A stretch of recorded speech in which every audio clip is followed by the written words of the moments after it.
Thank you, Madam Chairman. At last year's rally, our then chairman, Donald Martin, and I, who unfortunately can't be here today because of ill health, were interviewed by a French lady reporter who kindly sent us a copy of her report.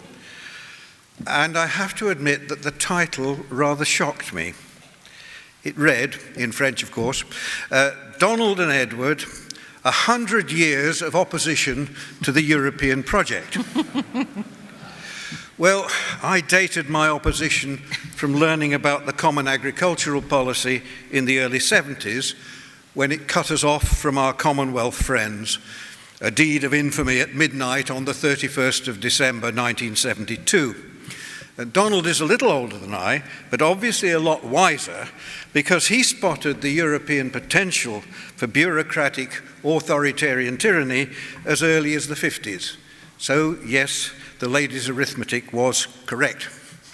Now, looking around this company, even this fairly small company, I can only reflect that represented here are millennia of individual effort, campaigning and striving against this monstrous, malignant cancer on the body politic of the European continent, condemning millions of people, especially in southern Europe, to economic depression and poverty as bad as the 30s, of which our parents and grandparents told us. And for what?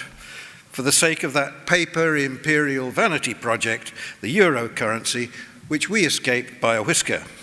Thanks to the late Sir James Goldsmith's referendum party, there had to be a referendum, and the Europhiles jibbed at that, and they wouldn't face powder and shot on that occasion. Or maybe Prudent Gordon did his country one good turn on that occasion.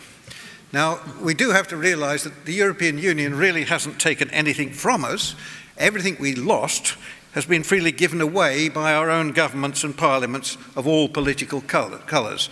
That is, by MPs and by ministers who had given their most solemn oath to uphold the sovereignty of the Crown on behalf of the people against all foreign powers whatsoever.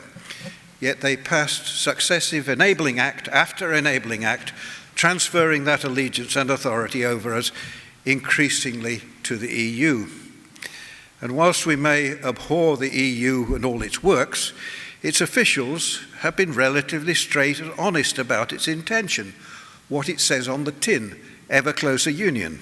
And it's our own countrymen who have done this thing by deceit, by subterfuge, by downright lies, and the good-natured, trusting British people, uncomprehending of such a depth of treachery, have let them get away with it until now.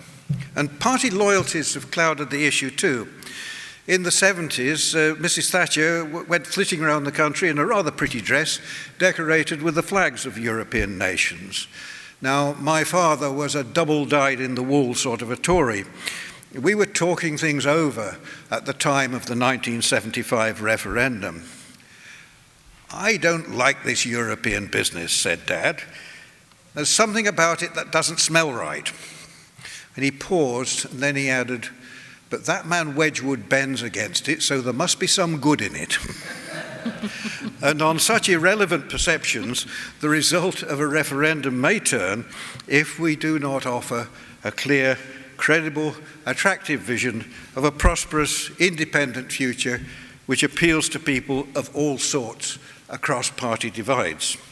Now, colleague John Mills of Labour Euro Safeguards campaign can testify to that.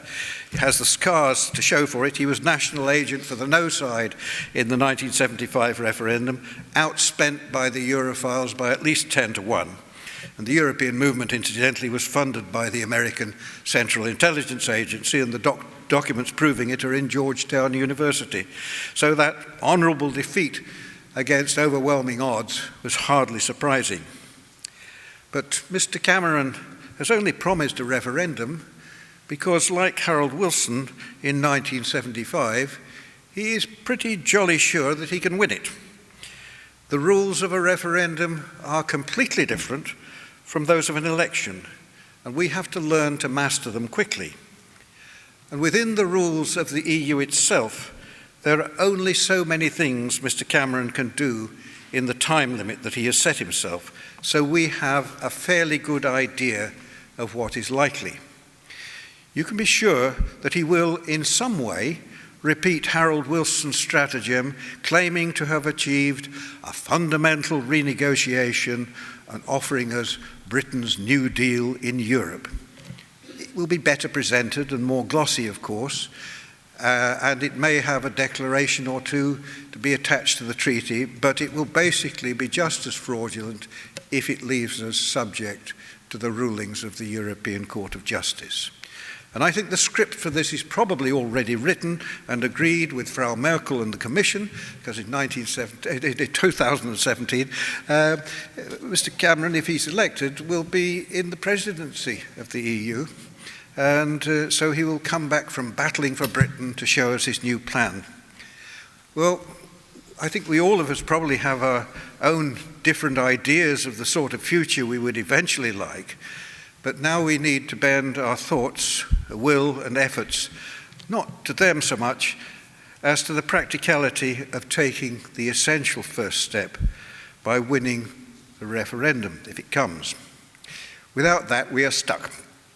We cannot get past the finishing post without clearing the first hurdle. And even if there's not a referendum, we have to clear that first hurdle by enthusing the majority of the population in our cause. So our own pet schemes of, varied pet schemes of happy and glorious futures may have to take a second place to building a consensus with others. The government knew exactly what it was doing when it took us into the political construct of a single European state or polity. And it did so on the pretext of economic advantage, the common market, which they said was allow us to sell so much more to the other EEC states. But it didn't work. Now, our reasons for wanting to leave are political and constitutional, but our foes still use the economic argument, the supposed advantage of the single market, which they link indissolubly with being a member of the EU. And they say we would lose this if we left the political institution of the EU. That's not necessarily true. But we do need a straightforward, coherent scheme to overcome that fear sufficiently to convince our fellow countrymen and women that those jobs dependent upon trade with the European countries with whom we have no quarrel, are safe and sure, along with the restitution of our sovereignty and independence. If we muff it, the stone rolls back again to the bottom of the hill, and all those millennia of individual effort and striving represented here and in the wider movement, and that represented by our generous benefactors who have gone before us and will not see the day, will have gone for nothing, for at least perhaps another decade. So, ladies and gentlemen, we must get it right. Thank you.